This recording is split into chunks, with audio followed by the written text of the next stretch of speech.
मिथ्याभाव ताको करीने मोयाव करीने मोक्ष पाव करीने मोक्ष पाव।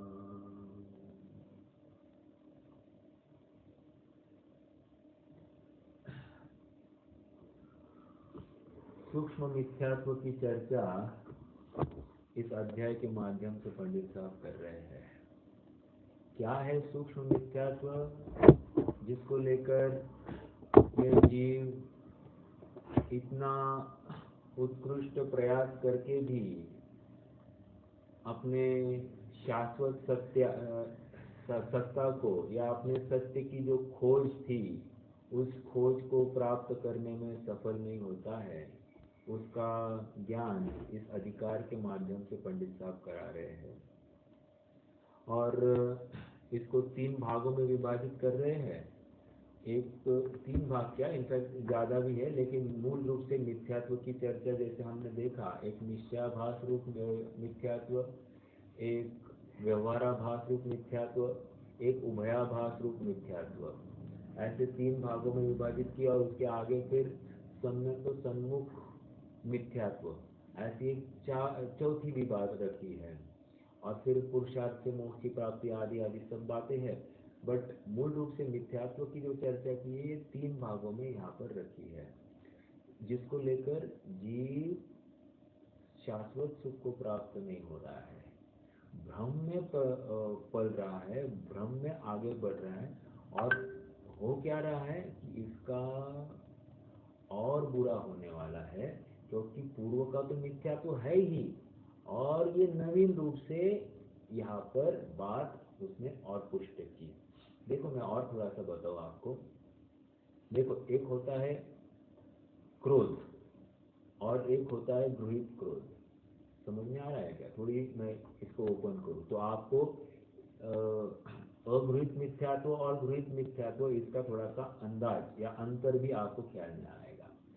क्रोध मतलब जैसे मैंने किसी ने मुझे थोड़ी सी एक बात सुना दी, उस बात को सुनकर मुझे तीव्र गुस्सा आ गया, वेरी नेचुरली मुझे गुस्सा आया, तो ये हो जाएगा अगृहीत क्रोध।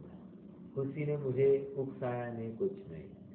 और मान लीजिए किसी ने मुझे कुछ अच्छा बुरा कह दिया और मैं चुप रहा, लेकिन बाद में किसी ने आकर मुझे या मेरे बेटे ने आकर मुझे कहा, पापा इतना वो सब बोल गए और आप एक शब्द भी नहीं बोले, आपने को इसका जवाब पत्थर से देना चाहिए। आप ऐसा चुप रहोगे तो ये और आपके ऊपर हावी हो जाएंगे, आपको फटाफट बोलना चाहिए। और उसकी ये बात सुनकर फिर मैं सामने दूसरे व्यक्ति के प्रति और क्रोध धारण करता हूँ, तो ये हो गया गृहीत क्रोध। समझ में आया? ऐसे चारों प्रकार के अपन लगा सकते हैं। बात तो मिथ्यात्व की करनी है। मैंने आपको उदाहरण दिया क्रोध का। क्रोध का उदाहरण समझने में आसान है। वैसे मिथ्यात्व का उदाहरण क्या है कि श्रद्धा विपरीत श्रद्धा समझ में नहीं आती। लेकिन जब क्रोध की बात आ गई तो अपने आप में वहां पर किसी के कहने पर, गृहीत क्या है, किसी का कहना। अब यहाँ पर किसी का कहना मतलब क्या, कोई भी हो सकता है, XYZ। देखो, अनादि से जन्म मरण करता आ ही रहा था, मैं जन्मा मैं मरा, ऐसी भावना थी ही थी।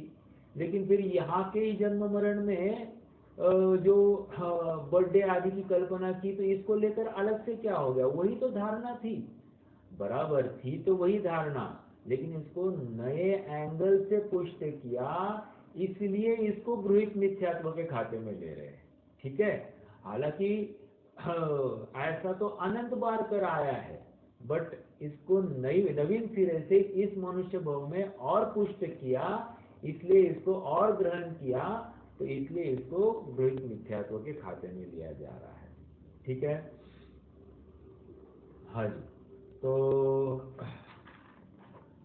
यहाँ पर उसकी क्या क्या भूल हो रही है उसको भी बता रहे हैं। जैसे मान लीजिए थोड़ा सा और रूपरेखा को और क्लियर करूं, निश्चयाभासी वस्तु स्वरूप संबंधी क्या भूल करता है? तो कहते हैं कि वस्तु को सर्वथा नित्य मानता है। ये क्या है? निश्चयाभासी की भूल। एकदम पूरा प्रकरण 2 पॉइंट में मैं बताऊंगा। ये निश्चयाभासी का जितना प्रकरण है उसको खाली 2 से 3 पॉइंट में मैं संक्षिप्तीकरण करके बता रहा हूँ, तो आपको एक एटलीस्ट वो एक थॉट प्रोसेस होगी कि हम कहाँ जा रहे हैं, व्हाट इज द फ्लो। ठीक है, तो निश्चयाभासी वस्तु स्वरूप संबंधी क्या विपरीत मान्यता करता है कि वस्तु सर्वथा नित्य है। ओके, और उसको शुद्धता की खबर ही नहीं है। भले ही कह रहा है मैं शुद्ध हूँ, मैं बुद्ध हूँ, सिद्ध समान हूँ, केवल ज्ञानादि गुण से युक्त हूँ, केवल ज्ञान ही हूँ मैं, ऐसा वो कहता है, लेकिन उसको शुद्धता की खबर ही नहीं है। शुद्ध किसे कहते हैं? उसे खबर। देखो, जैसे कोई बाजार में जाए और नींबू के बदले मौसम्बी लेकर आए, और ये नींबू ही है, पीला ही है, और रसीला ही है, खट्टा ही है, आदि आदि अनेक वो कहता जाए। देखो, कह तो रहा है, लेकिन क्या वो नींबू लेके आ रहा है? नहीं लेके आ रहा है। बस ऐसा ही ये निश्चयाभास है, अर्थात उसको ना नींबू पता है ना मौसम भी पता है। वैसे ही यहाँ पर ही निश्चयाभास है, भले कह रहा है मैं शुद्ध हूँ, लेकिन वो शुद्धता को की उसको खबर नहीं है। ठीक है, तो वस्तु स्वरूप की अपेक्षा मात्र उस नित्य अंश को ही पकड़ा है, अनित्य अंश को तो उड़ा दिया है। ठीक है, उड़ा दिया मतलब उसको समझता ही नहीं अनित्य वही चीज होती है। ओके, तो ये निश्चयाभास की गलती वस्तु स्वरूप की अपेक्षा। मोक्ष मार्ग की अपेक्षा कहेंगे वो शुभ भाव फालतूगिरी ये कहेगा। क्या कहेगा? ये शुभ भाव ये कुछ करने योग्य क्रिया है। अरे आत्मा में जानना ये करने योग्य क्रिया है, बाकी कुछ भी नहीं। शुभ भाव करना ये सब पाप बंध के कारण है, कर्म बंध का कारण है। इसलिए हे भाई, शुभ भाव विभाव हमको मत बोलो। ओके, ये ऐसा ये जो जीव है ये निश्चयाभास है। समझ में आ रहा है क्या सबको? व्यवहाराभासी क्या है? वस्तु स्वरूप अपेक्षा वो क्या विचार करता है कि वस्तु सर्वथा भेदात्मक ही है। क्या? वस्तु स्वरूप की अपेक्षा वस्तु में हमेशा भेद ही देखता है। ठीक है, और जीव को शरीर मानने वाला है। ऐसा ये वस्तु स्वरूप संबंधी विपरीत मान्यता कर रहा है। कौन? व्यवहाराभासी। निश्चयाभासी का चर्चा हो गई, 2 लाइन में हो गई। अब ये व्यवहाराभासी क्या कर रहा है? वस्तु भेदात्मक ही है और जीव को शरीर रूप मानता है। ठीक है, अर्थात शरीर वाला ही मानता है। ये ऐसी इसकी भूल है, ये वस्तु स्वरूप संबंधी व्यवहाराभासी। और मोक्ष मार्ग संबंधी व्यवहाराभासी की क्या भूल है? वो एक शुद्ध आत्मा का अनुभव करना उसको मालूम ही नहीं है। जितनी भी तपस्या आदि क्रिया करता है उसी को संवर निर्जरा आदि मान बैठता है। ठीक है, तो पूजा दान आदि जो शुभ भाव है उनको ही वो मोक्ष मार्ग मानता है, शरीर की क्रिया को ही मोक्ष मार्ग मानता है, लेकिन मोक्ष मार्ग तो आत्मा की क्रिया है, ये उसको खबर ही नहीं है। समझ में आया? ये व्यवहाराभासी की भूल। अब उभयाभासी क्या करता है? वस्तु स्वरूप अपेक्षा, इसका चार्ट आप बना सकते हैं। आपको एक संक्षेप में बस आधे पेज में आपको पूरा निश्चयाभास, व्यवहाराभास और उभयाभास आपके ज्ञान में बैठ जाएगा। ठीक है, देखो उभयाभास क्या करता है? वस्तु नित्य भी है अनित्य भी है। ऐसे एक वस्तु में अखंड कल्पना करता है। जैसे आपको बताऊं, थोड़ा सा उभयाभास का एग्जाम्पल देता हूँ। जैसे मैं गया बाजार में, और बाजार में मैंने एक थर्मास लिया, तो उसने कहा कि इसमें गर्म चीज गर्म रहती है, ठंडी चीज ठंडी रहती है। अच्छा, बहुत अच्छा। तो मैंने क्या किया, मैंने इसकी खासियत देखी, बोला गर्म चीज गर्म, ठंडी चीज ठंडी, वाह। तो एक काम किया, चलो पैक करो, ले दो। ले आया, तो मैंने क्या किया, इसको थर्मास में गरम गरम दूध डाल दिया और साथ साथ उसमें ठंडा पानी भी डाल दिया। तो मैंने कहा जब चाहिए मैं ठंडा पानी ले लूंगा, जब चाहिए मैं गर्म दूध पी लूंगा। काम हो गया कि नहीं? तो कह रहे ये हो गया उभयाभास। एक ही वो चीज में वो अखंड कल्पना कर रहा है। ओके, तो दोनों अंश अखंड रूप से देख रहा है, उसको अंश रूप नहीं, वस्तु में नित्य अंश और अनित्य अंश ऐसा नहीं देख रहा है, नित्य अखंड और अनित्य अखंड ऐसा जो देख रहा है ये उभयाभास। ठीक है। और मोक्ष मार्ग संबंधी क्या है, उसकी विपरीत मान्यता है, कह रहा है कि आत्म स्थिरता भी चाहिए और शुभ भाव भी चाहिए और शुद्ध भाव भी चाहिए, ये भी चाहिए वो भी चाहिए, दोनों इक्वली उपादेय है। इक्वली मतलब 100% ये भी चाहिए, 100% ये भी चाहिए। तो इसमें दोनों नैयों में पैर रखा है, ये तो सबसे पहले डूबने वाला है। ठीक है, तो ऐसा यह उभयाभास अपन क्रमशः चर्चा करने वाले हैं, लेकिन एक आपको एक गाइडलाइन दी कि कैसे कैसे ये चल रहा है। आइए अब निश्चयाभास के जीव की क्या विपरीत मान्यता है, उसके लिए पहला पॉइंट दिया था कि ये स्वयं को सिद्ध समान मानता है। जो सिद्ध भगवान है वैसा ही मैं हूँ, खत्म। वे जैसे शुद्ध है वैसे मैं शुद्ध हूँ। तो फिर सिद्धत्व की स्थापना भी तो प्रत्येक जीव में कर रहे हैं, मतलब मैं सिद्ध हूँ ना, इसलिए तो सिद्धत्व की स्थापना कर रहे हैं। स्वभाव मेरा ऐसा है ही ना, बिल्कुल है भाई। तो ये उसने अपने को मात्र स्वभाव का जो नित्य अंश है उसको सर्वथा पकड़ लिया है, और वर्तमान वाली जो अपूर्ण अवस्था है उसको गिन ही नहीं रहा है। ठीक है, इसलिए इसकी ये भूल है। आइए पेज 193 हम निश्चयाभास का जो सेकेंड पैराग्राफ है वहां से पढ़ रहे हैं। शास्त्रों में जो सिद्ध समान आत्मा को कहा है वह द्रव्य दृष्टि से कहा है, पर्याय अपेक्षा सिद्ध समान नहीं है। ओके, ये फिर राजा और रंग का उन्होंने उदाहरण दिया। नीचे देखिए सेकेंड लास्ट लाइन उसी पैराग्राफ में, वैसे ही अपने को शुद्ध मानते हैं। ये दूसरा पॉइंट करना। पहला पॉइंट क्या था, सिद्ध समान अनुभव करता है। दूसरा पॉइंट क्या है, भूल है, ये भूल। वैसे ही अपने को शुद्ध मानता है, जैसा वे सिद्ध शुद्ध है वैसे ही मैं अभी वर्तमान में शुद्ध हूँ ऐसा वो मान रहा है।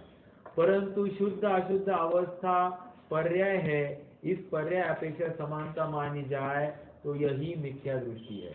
मतलब शुद्ध अशुद्ध अवस्था तो पर्याय की होती है, स्वभाव में शुद्धि अशुद्धि है ही नहीं ना। और ये क्या मान रहा है कि पर्याय ही शुद्ध है, समझ में आया।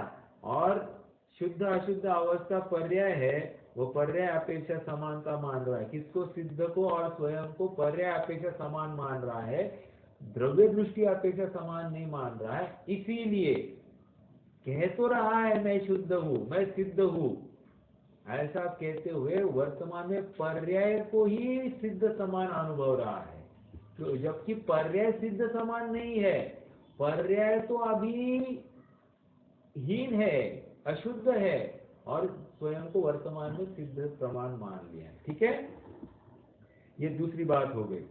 तीसरी बात अब देखिए, तथा अपने को केवल ज्ञानाधिक, अगला का पैराग्राफ, तथा अपने को केवल ज्ञानाधिक का सद्भाव मानते हैं।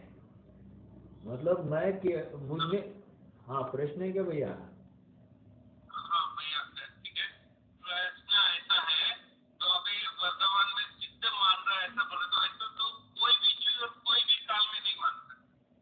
नहीं मान सकता। हाँ, मेरे को ऐसा लग रहा है, क्योंकि हर कोई अगर ऐसा सोचेगा तो हो ही नहीं सकता। अरे भैया मेरा एक प्रश्न है, मेरा एक हाँ प्रश्न, बोलिए। ये जितने भी मत है, जो नित्यवादी जो मत है, ये अद्वैत ब्रह्मवादी जो मत है, वो क्या कर, उनकी क्या मान्यता है, अपन पढ़ा है ना, उनकी मान्यता क्या है कि वे सर्वथा अपने को शुद्ध मानते हैं, नित्य मानते हैं, सुखरूप मानते हैं, लेकिन वर्तमान अशुद्ध अवस्था किसकी, इसको तो जवाब नहीं देते हैं। तो सेम बात यहाँ पर भी निश्चयाभासी की है।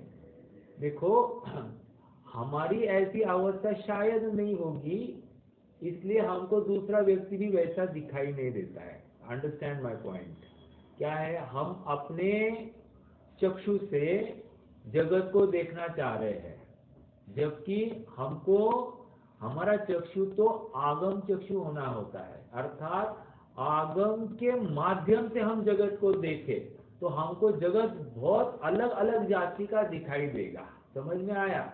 हम अपनी जो सोच है उस लिमिटेड सोच के हिसाब से हम देख रहे हैं ना, और हमारे सामने ऐसी कोई व्यक्ति दिखाई नहीं देती तो है ही नहीं, तो इसको कहते हैं कूप मंडक वृत्ति, अर्थात मेरे सामने जितना है उतना ही है, उसके आगे कुछ नहीं।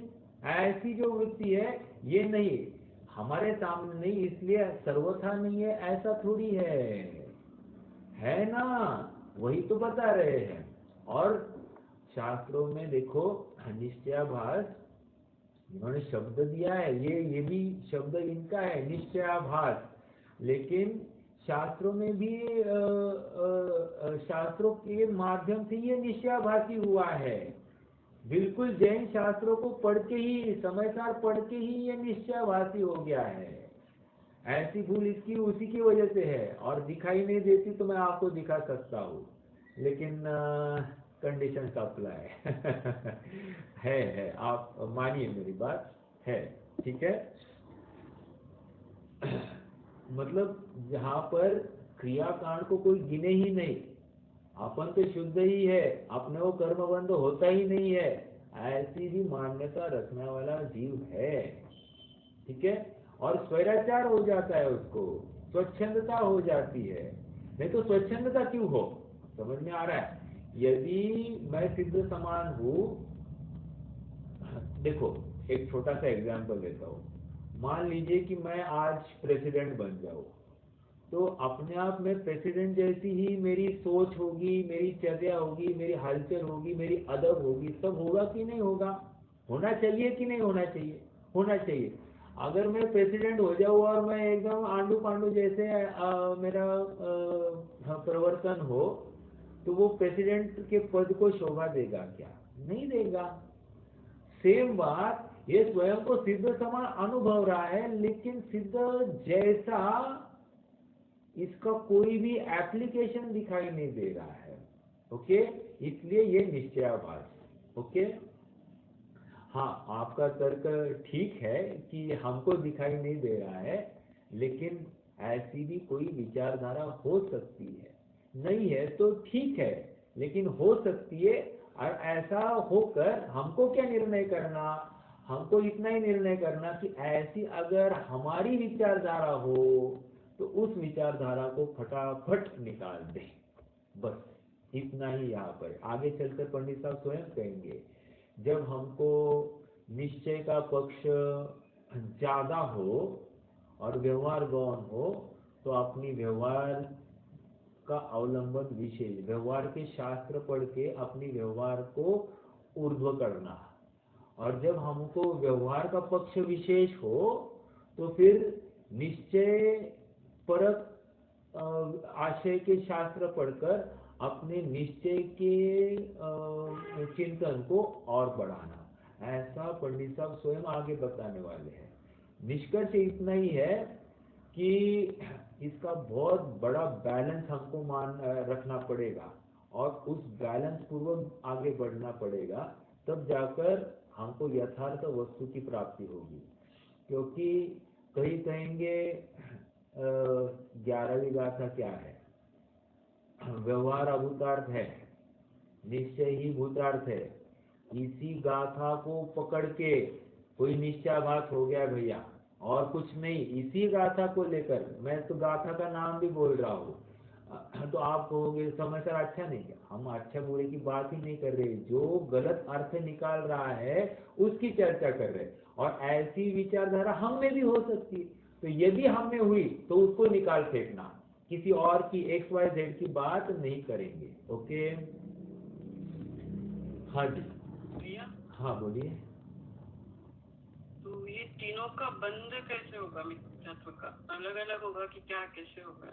कम ज्यादा? हाँ देखो, जितनी तीव्रता है उतनी तीव्रता में बंध होगा, अर्थात जितनी उसमें कर्तृत्व बुद्धि की अधिकता है उतनी अब मात्रा में वहां पर बंध होगा। हाँ, अब देखिए बंध के लिए अपन समझ आए हैं कि मिथ्या, अविरति, कषाय, प्रमाद और योग। योग को थोड़ी देर के लिए छोड़ दीजिए, लेकिन अविरति, प्रमाद, कषाय ये भी तो कारण है ना। तो मिथ्यात्व को लेकर मिथ्यात्व संबंधी बंध होगा।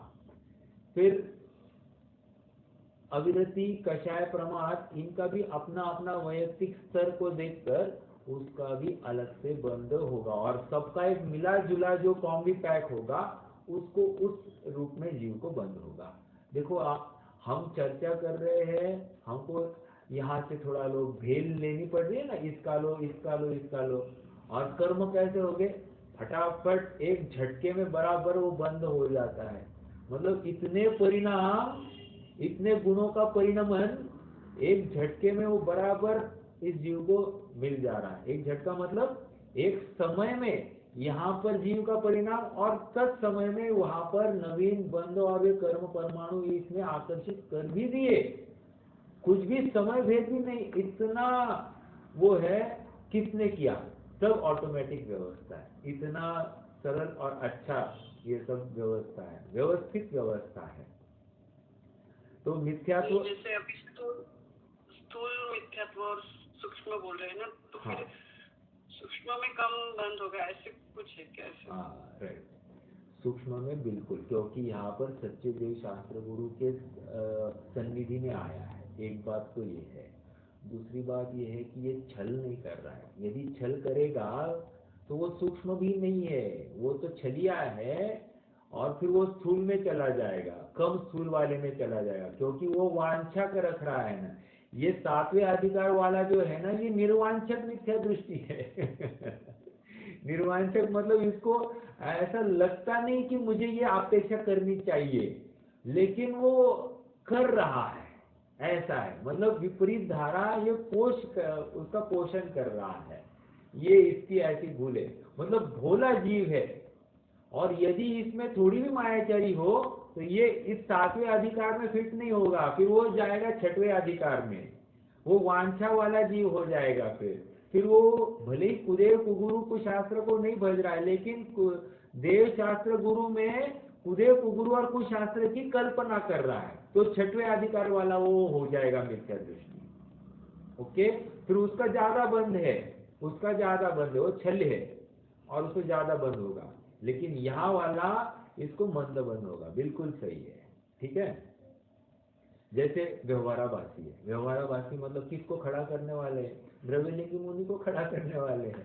तो उसको खड़ा करके अभी वो जीव कहाँ, हमको हमारे सामने ना 31 सागर की आयु वाला वो 90 ग्रह का जीव बनने वाला है।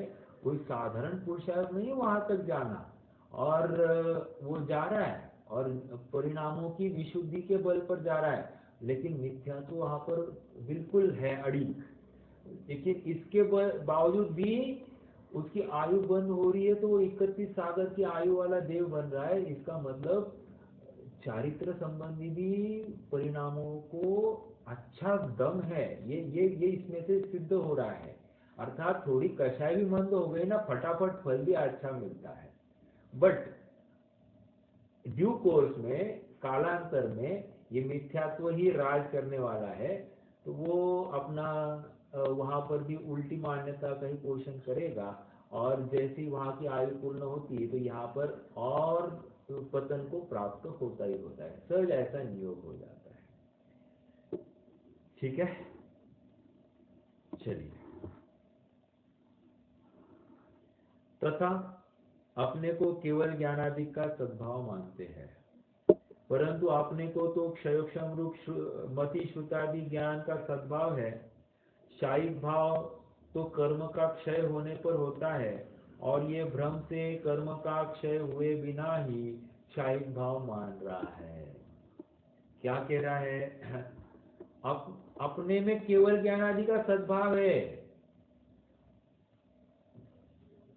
देखो, केवल ज्ञान आदि का सद्भाव मतलब क्या कहना है, मैं एक छोटा सा उदाहरण देता हूँ, उदाहरण आप समझ जाओगे तो आपको ये बात भी हजम हो जाएगी। देखो, ये आप कभी किसी दूध वाले के पास जाओगे ना, तो वो दूध को ना खाली ऐसे ऐसे लेता है और उसकी स्निग्धता, उसके फैट्स बोलता है ये ओके है, मतलब 30% फैट्स होने चाहिए, ऐसा उनका कोई तर्क होता है कि वो पास।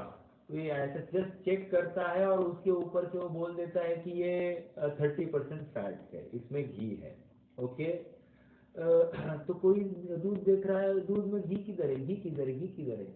अरे भैया, ये देखने का नजरिया है। ओके। हालांकि दूध अलग है, घी अलग है, ये बात है। अब दूसरा आगे थोड़ा सी बात रखता हूँ। किसी वैद्य ने एक मरीज को कहा कि तुम डेली 2 चम्मच घी लिया करो। ओके, तुम 2 चम्मच घी खाया करो। तो ये सोचने लग गया, क्या घी का करना है। ये घी बनाने के लिए उसके मलाई निकालो, फिर उसको ओटो, और फिर ओटने के बाद में फिर उसका घी लो। उससे अच्छा अपन एक काम करते हैं ना, आधा लीटर दूध ही पी लेते हैं, 10 चम्मच घी हो उसमें से अपने को मिल जाएगा। तो क्या ये बात योग्य है? योग्य नहीं है। क्यों? क्योंकि उसको यथार्थ रिजल्ट नहीं मिलेगा। अब महीने भर बाद जब वो फिर से वैद्य के पास जाता है तो कहता है वैद्य जी कुछ फर्क नहीं पड़ा है। तो कहते हैं वैद्य जी, उसको पूछते भैया तुमने मैंने जैसे कहा वैसे किया, तुमने घी पिया? बिल्कुल पिया। कैसे पिया? आधा आधा लीटर दूध पीता था। अरे भाई, जो घी में गुण धर्म है वो दूध में गुण धर्म नहीं है। हालांकि घी जो निकला है वो दूध में से ही निकला है, ये बात 100% सही होते हुए भी दूध पीकर तुमको घी के गुण धर्म नहीं मिलेंगे। समझ में आ रहा है क्या उदाहरण? वैसे ही यहाँ पर कह रहे हैं कि आत्मा में केवल ज्ञान स्वभाव है, लेकिन इसने कहा कि केवल ज्ञान का अनुभव करो, तो इसने पर्याय में ही केवल ज्ञान का अनुभव कर दिया और इसीलिए ये मिथ्या दृष्टि रहा। ये यहाँ पर अर्थ समझा रहे हैं। ठीक है, देखो पढ़ते हैं अभी। तथा अपने को केवल ज्ञान आदि का सद्भाव मानते हैं, परंतु अपने को तो क्षयोक्षम रूप मति श्रुत ज्ञान आदि का सद्भाव है। अभी वर्तमान में कौन सा ज्ञान है? मति श्रुत ज्ञान है और एक क्षयोक्षम ज्ञान है। केवल ज्ञान ये क्षायिक ज्ञान है और ये मान क्या रहा है? मैं क्षायिक ज्ञान वाला हूँ। ठीक है, तो कौन मान रहा है? ये वर्तमान मति श्रुत ज्ञान स्वयं को क्षायिक ज्ञान वाला मान रहा है। ओके। क्षायिक भाव तो कर्म का क्षय होने पर होता है और ये भ्रम से कर्म का क्षय हुए बिना ही क्षायिक भाव मानते हैं, तो यही मिथ्या दृष्टि है। दूसरी बात आ गई। अब देखो, इसके लिए वो तर्क दे रहा है। ठीक है, अब नहीं, पंडित साहब ने यहाँ तर्क दिया है। शास्त्रों में जो अगले पेज पर, पेज 194, शास्त्रों में जो जीवों को केवल ज्ञान स्वभाव कहा है वह शक्ति अपेक्षा से कहा है, क्योंकि सर्व जीवों में केवल ज्ञान आदि रूप होने की शक्ति है। वर्तमान व्यक्तता तो व्यक्त होने पर कही जाती है। वर्तमान व्यक्तता तो व्यक्त होने पर कही जाएगी।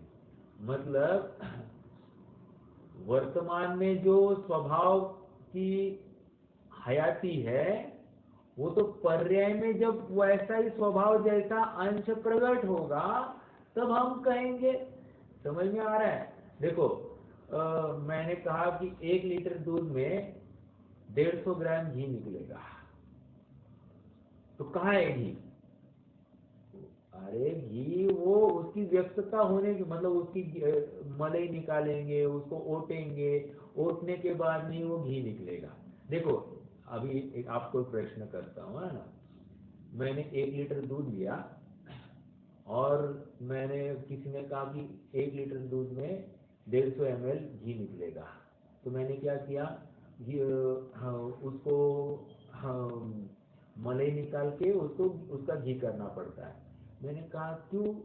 घी को भी ओटना है, दूध को भी उबालना है, तो एक काम करो, दूध को उबालते जाओ, दूध को अपन ओटते जाएंगे, अपने आप घी बाजू को पड़ता जाएगा और दूध का पाउडर निकलता जाएगा। ऐसा कोई सोचे तो क्या वो सही है?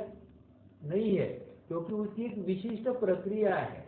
उस विशिष्ट प्रक्रिया को फॉलो किए बिना उस घी का व्यक्तीकरण नहीं होगा। अगर ये दूध को ही ऐसा ओटता जाए तो उसको घी नहीं मिलेगा, उसको मावा मिलेगा। ये मावा बनाने की प्रक्रिया थी, समझ में आया। घी बनाना है तो घी के लिए उसको दूध को उबालना पड़ेगा, उबाल कर मलाई आएगी, उस मलाई को स्थिर किया जाएगा, फिर मलाई को हटाया जाएगा और उसको अलग से फिर ओटा जाएगा, तब उसमें से घी नामक पदार्थ निकलेगा। ये इतनी प्रक्रिया के माध्यम, और वो भी एक विशिष्ट काल बाद, इतना ताव के बाद में ही वो घी निकलता है। तो इतनी सब प्रक्रिया को फॉलो करेगा तो उसको इच्छित वस्तु का व्यक्तीकरण होगा। तो किसी ने कहा घी में 150 ml, दूध में 150 ml घी है, मतलब ये प्रक्रिया भी उसको समझनी चाहिए थी। और किसी ने कह दिया इसमें 150 ml घी, चलो लाओ दूध पी लेता हूँ, ये नहीं चलेगा। उसको 150 ml नहीं मिला, 1 ml भी नहीं मिला घी। समझ में आ रहा है क्या?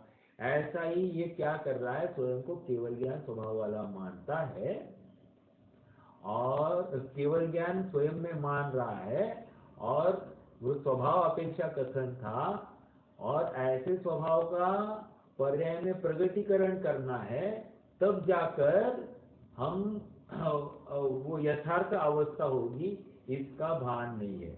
निष्कर्ष वस्तु स्वरूप में इसका खोट है। हमने वस्तु स्वरूप में देखा ना, वस्तु को नित्य ही मान रहा है, अनित्य अंश को उड़ा ही रहा है। देखो यहाँ पर भी केवल ज्ञान स्वभाव नित्य रूप से है ना, आत्मा में स्थित, अनादिकाल से है, वर्तमान में अनंत काल तक रहेगा, तो नित्य अंश है। लेकिन अनित्य अंश का भी तो विचार करो, ये अनित्य अंश ये विचार नहीं कर रहा है। सिद्ध समान मेरा पद है तो मैं एकदम शुद्ध हूं ऐसा मानते हुए पर्यायगत अशुद्धता का विचार ही नहीं कर रहा है। तो ये नित्य अंश का विचार करता है, सर्वथा रूप से विचार करता है, अनित्यता को उड़ा देता है। समझ में आया?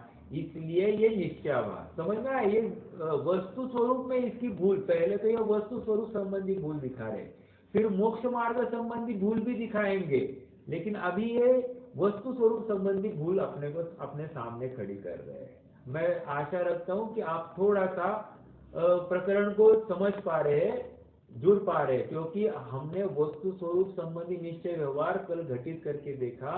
इसके लिए वो इसी के लिए था, ये वस्तु स्वरूप अपेक्षा अभी भूल दिखा रहे हैं। ओके, आइए आगे बढ़ते हैं।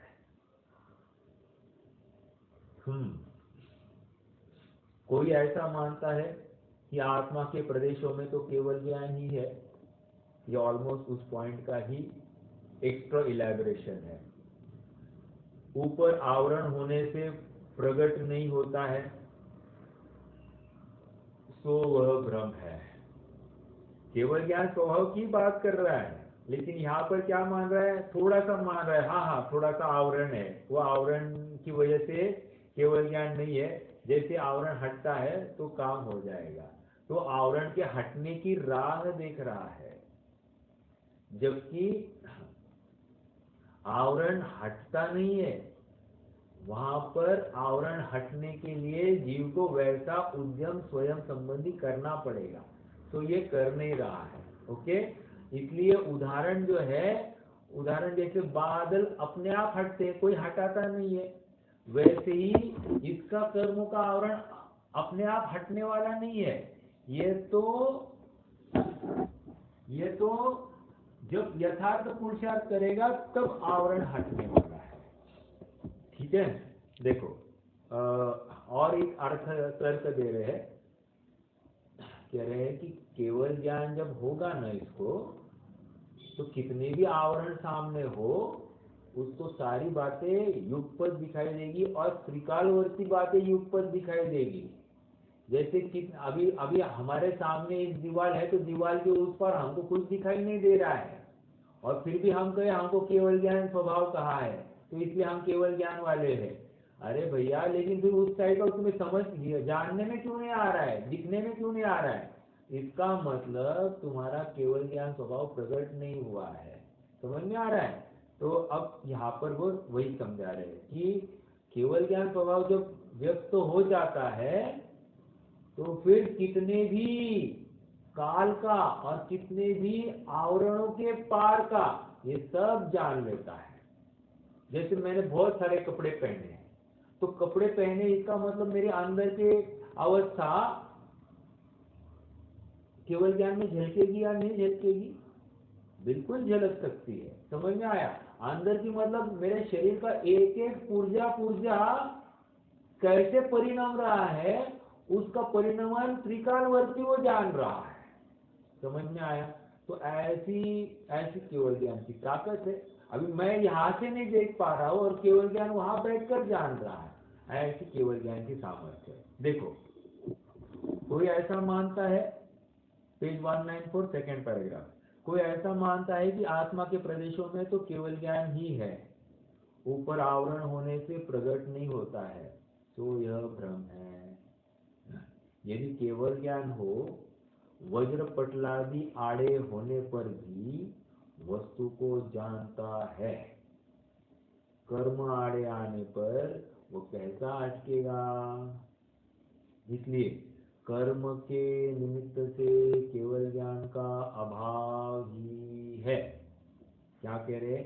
इसलिए कर्म के निमित्त से केवल ज्ञान का अभाव ही है। वर्तमान में केवल ज्ञान नहीं है, कर्म का निमित्त दिखाई दे रहा है ना। ठीक है? यदि इसका सर्वदा सद्भाव रहता तो इसे पारिणामिक भाव कहते। किसको? सद्भाव मतलब पर्याय में भी सद्भाव होता तो इसको हम पारिणामिक भाव कहते, परंतु यह तो क्षायिक भाव है। समझ में आ रहा है क्या? व्हाट इज डिफरेंस बिटवीन क्षायिक भाव एंड पारिणामिक भाव?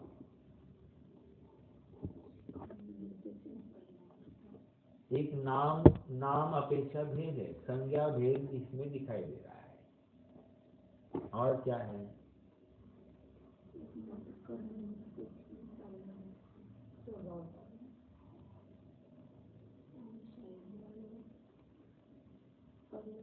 पारिणामिक भाव स्वभाव स्वाभाविक भाव है। हाँ, अर्थात उसको अपन कर्म निरपेक्ष भाव कहेंगे। ठीक है? कर्म निरपेक्ष भाव। और क्षायिक भाव कर्म सापेक्ष भाव है। कर्म का क्षय है जिसमें निमित्त, उसको क्षायिक भाव कह रहे हैं। लेकिन पारिणामिक भाव में किसी कर्म का क्षय निमित्त नहीं है, सहज स्वभाव से है। ठीक है? तो ऐसा दोनों में अंतर है।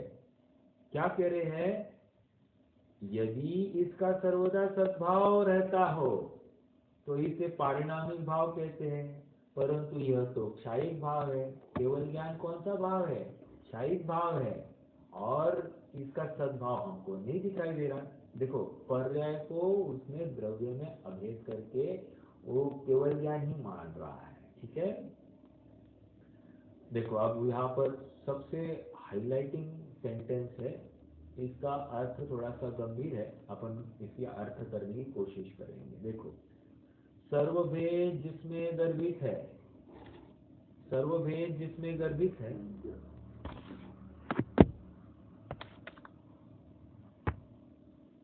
देखिए क्या कह रहे हैं यहाँ पर?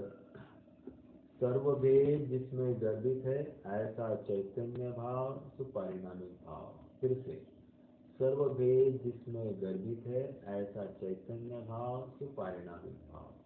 सर्वभेद जिसमें गर्भित है ऐसा चैतन्य भाव सुपारिणामिक भाव।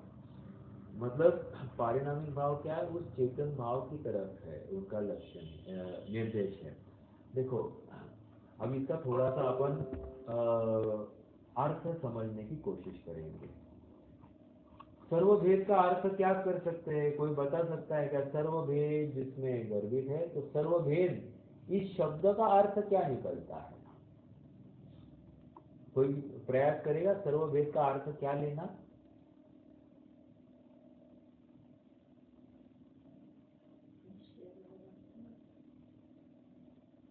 देखिए, नहीं, हाँ, व्यवहार तो है, वहां पर भेद की अपेक्षा चर्चा है तो व्यवहार तो है ही।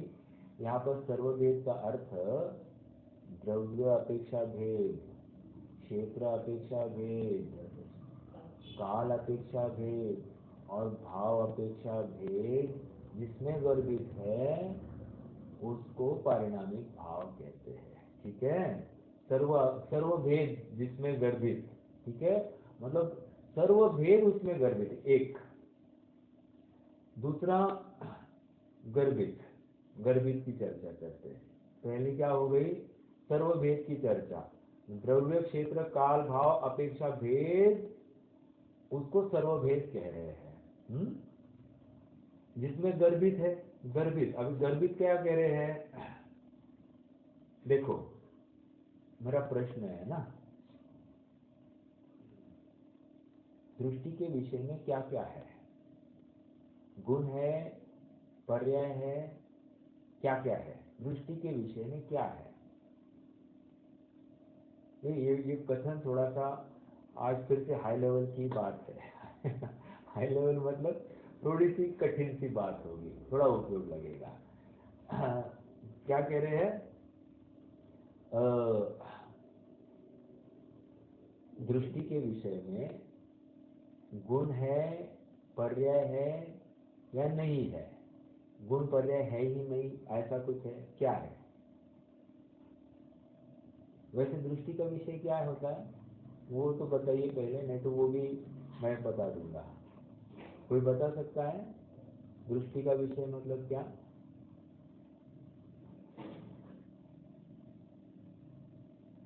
द्रव्यांश है ना भैया, नित्य अखंड जो। नहीं, मैं तो एक जनरल दृष्टि का विषय मतलब क्या,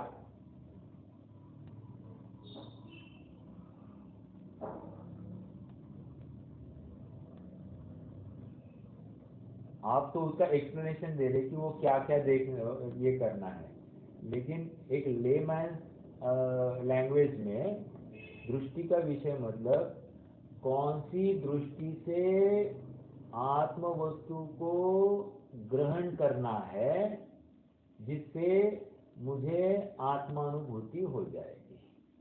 क्या कहा, किस दृष्टि से मैं अपनी आत्मा वस्तु को देखूं, उसको उसमें अपनत्व स्थापित करूं जिसको लेकर मुझे आत्मानुभव हो जाएगा, इसको दृष्टि का विषय कह रहे हैं। ठीक है, तो प्रश्न ये है कि दृष्टि के विषय में गुण और पर्याय है या नहीं।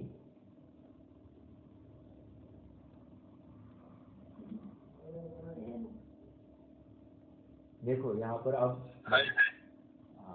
है,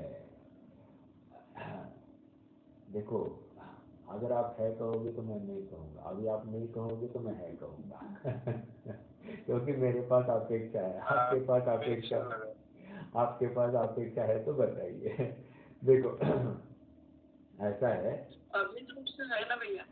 हाँ वेरी गुड, बहुत अच्छा, अभेद रूप से वो है। कौन सा गुण है या पर्याय है अभेद रूप से,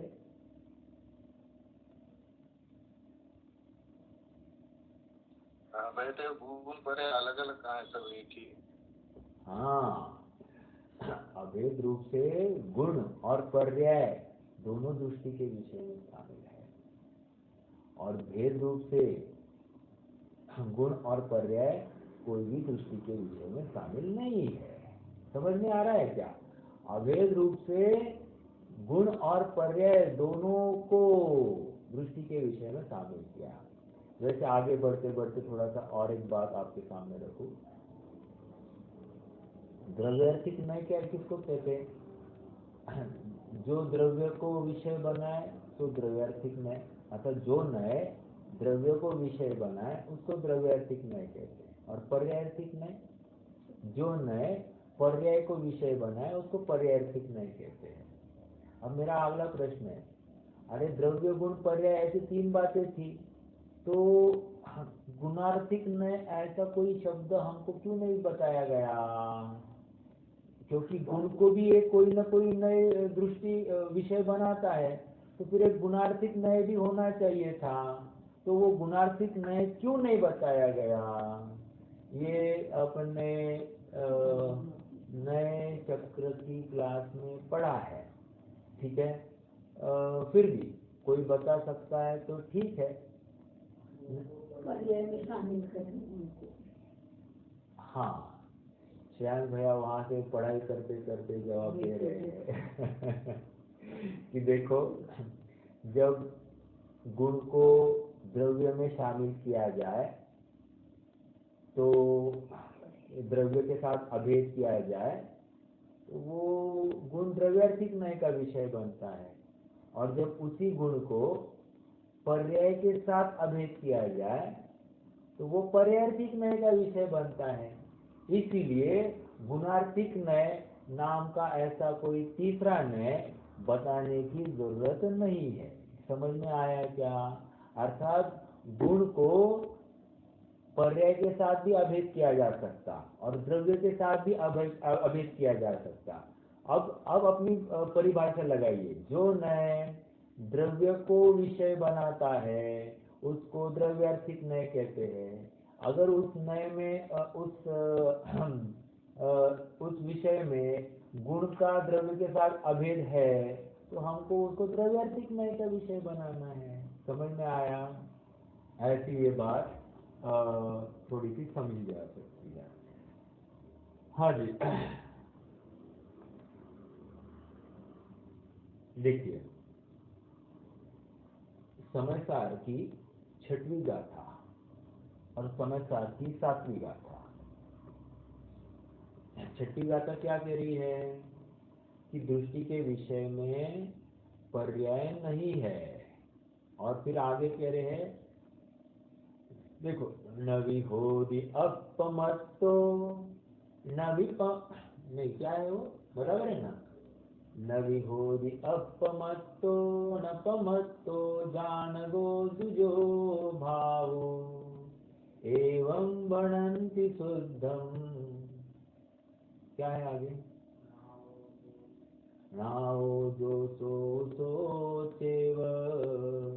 ये 6वीं गाथा है। क्या है?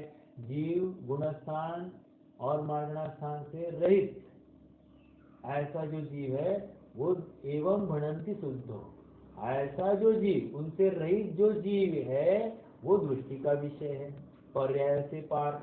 ओके, अब आगे 7वीं गाथा। क्या है?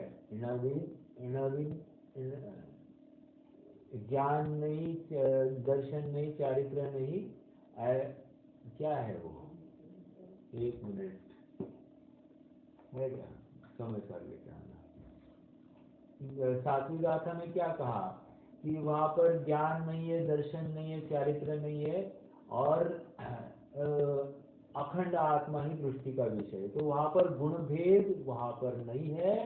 ऐसा जो दृष्टि का विषय वो सच्चा दृष्टि का, मतलब गुण भेद आत्मा में नहीं। गुण भेद ले लिया, वो गया पर्याय में।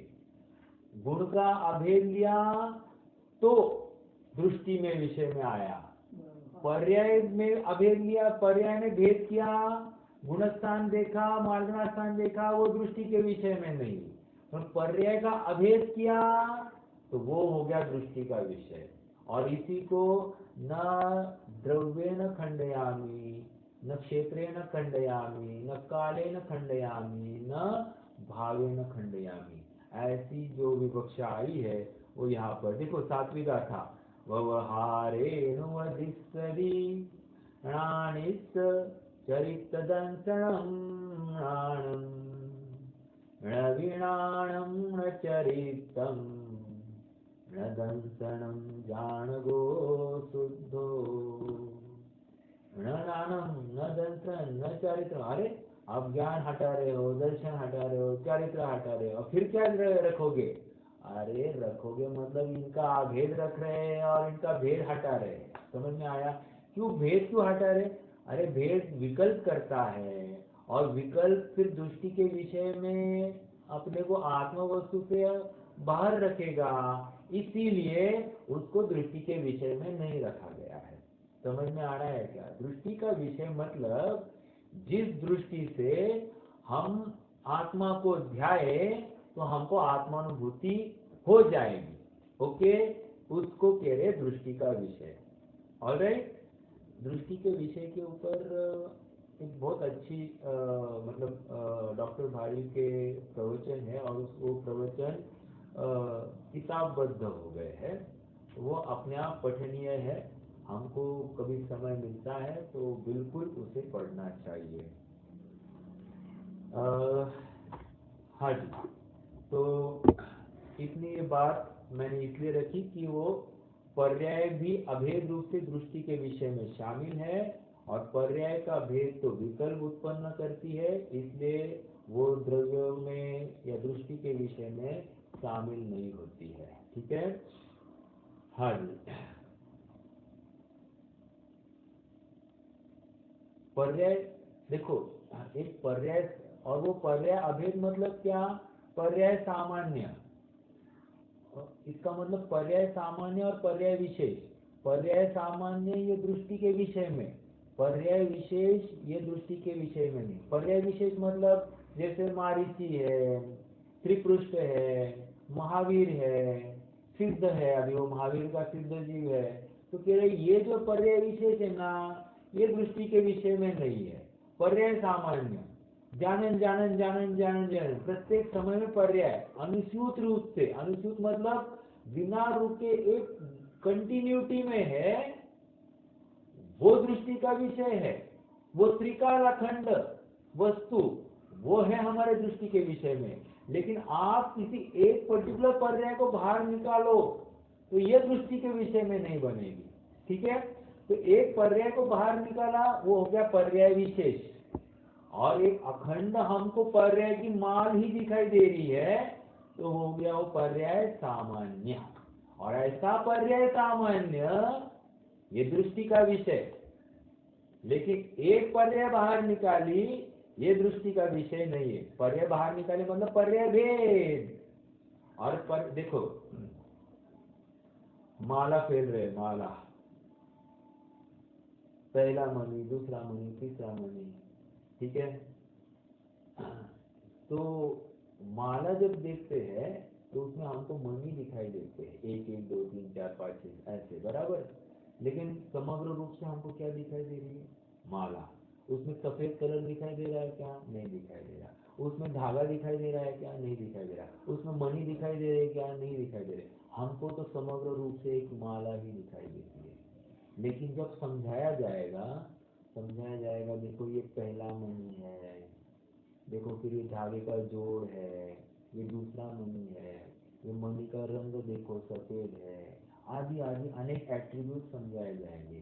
तो कहीं गुण भेद भी समझाया जाता है, कभी पर्याय भेद भी समझाया। मणि मतलब पर्याय और उसका वर्ण आदि मतलब गुण, तो हम गुण भी समझाते हैं, पर्याय भी समझाते हैं। लेकिन जब हमको दृष्टि में वो अखंड माला ही लेनी है तो उस समय में हमको सफेद वर्ण दिखेगा क्या?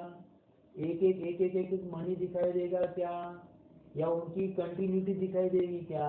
हमको तो अखंड एक माला दिखाई देगी, वही दृष्टि का विषय बनेगी, बराबर।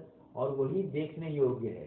अर्थात अखंड द्रव्य, अखंड माला जैसे दृष्टि का विषय बनी, वैसे अनादि अनंत ऐसा द्रव्य मेरे दृष्टि का विषय बनेगा। समझ में आया? ये दृष्टि का विषय है। और सर्वभाव जिसमें गर्भित हो, गर्भित की चर्चा चल रही है। ये किसकी चर्चा चल रही है? गर्भित की। सर्वभाव जिसमें गर्भित हो, ऐसा चैतन्य भाव, मतलब ऐसी अनादि निरंता एक समय में मैं समझ सकता हूँ, अनुभव कर सकता हूँ, ये दृष्टि का विषय है। इसलिए उसको पारिणामिक भाव कहा, क्योंकि उसके आश्रय से ही वर्तमान में शुद्धता पर्याय में प्रकट होने वाली है। समझ में आया? यदि उसका आश्रय ही नहीं लिया उस पारिणामिक भाव का, तो शुद्धता कैसे प्रकट होगी? और ऐसे शुद्ध वस्तु का निर्णय ही नहीं किया तो पर्याय कौन सी प्रकट करेंगे? सुनील भैया, समझ में आ रहा है क्या? मात्र माला फेरते फेरते ऐसी अनुभूति नहीं होती है, मात्र अपन कुछ विकल्प करते करते ऐसी अनुभूति नहीं होती है। वस्तु को अच्छे से समझा जाता है, वस्तु का अंतरंग बहिरंग समझा जाता है, उसके गुणों को समझा जाता है, उसकी पर्याय अपेक्षा को समझा जाता है, और फिर सब होते हुए उनका अभेद के ऊपर दृष्टि देखी जाती है। देखो पुरुषार्थ सिद्धि उपाय में भी मेरे ख्याल से उदाहरण दिया, हाथी का उदाहरण दिया है। हाथी का उदाहरण ये पैर है, ये पूंछ है, पैर खंबे जैसा, वो उसकी सूंड जो है वो पेड़ के टहनी जैसी है, कान सूपे जैसे है, पेट दीवार जैसा है। लेकिन जब समग्र हाथी को ग्रहण किया जाएगा, हमको इसमें से क्या क्या दिखाई देगा? सूपा दिखाई देगा। सूपा मतलब आंकुश धोया जाते वो सूपा नहीं है। सूपा मतलब वो कान जो सूपा फटकते वो सूपा, वो भी नहीं, उसके जैसा, ठीक है। और दीवार जैसे जो पेट है वो दिखाई देगा, हमको समग्र हाथी दिखाई देता है। और जो एक खंबा देखता है, जो पेट और दीवार देखता है, उसको हाथी दिखेगा ही नहीं। तो दृष्टि का विषय हाथी बनाना है, तो बाकी सब बातें गौण होकर एक समग्र हाथी हमारे ज्ञान का गेय बन जाता है, बराबर। तो वो सामान्य रूप से सब उसमें गर्भित हो जाते हैं, तब जाकर हमको हाथी दिखाई देता है। वैसे ही विशेष रूप से वो खंबा था, और सामान्य रूप से वो तो एक हाथी का अंग है। विशेष रूप से वो पेड़ जो है दीवार थी, लेकिन सामान्य रूप से वो हाथी का एक अंग है। तो ऐसे सामान्य को समग्र रूप से जब हम ग्रहण करते हैं, तो वो दृष्टि का विषय बन जाता है। तो ऐसी इसको गर्भितता समझा रहे हैं। सामान्य रूप से, अभेद रूप से हम वस्तु का पर्याय को और गुण को वस्तु में गर्भित करते हैं, और जब ऐसा गर्भित करते हैं तो वो क्या हो गया? वो चैतन्य भाव, वो एक आत्मा का भाव, वो तो पारिणामिक भाव होता है। और ये केवल ज्ञान जो है, ये पारिणामिक भाव नहीं, ये तो क्षायिक भाव है, किसी कर्म सापेक्षता से उत्पन्न हुआ है, कर्म के अभाव में उत्पन्न हुआ है। लेकिन पारिणामिक भाव ये त्रिकाल भाव है, ये चैतन्य भाव है, ऐसा ये पारिणामिक भाव है, ठीक है। क्यों इतना समझाया? इसलिए समझाया क्योंकि ये क्षायिक भाव में और पारिणामिक भाव में फर्क ही नहीं कर पा रहा है। इसलिए पारिणामिक भाव के आश्रय से केवल ज्ञान प्रकट होता है। इसलिए कहा जाता है कि केवल ज्ञान सामर्थ्य जीव में विद्यमान है, लेकिन ये क्या कर रहा है? मैं केवल ज्ञानी ही हूँ, ऐसा विचार करते हुए निश्चिंत हो जाता है, तो ये इसकी भूल है, ठीक है। हाँ जी, सर्वभेद जिसमें गर्भित है ऐसा चैतन्य भाव, तो पारिणामिक भाव।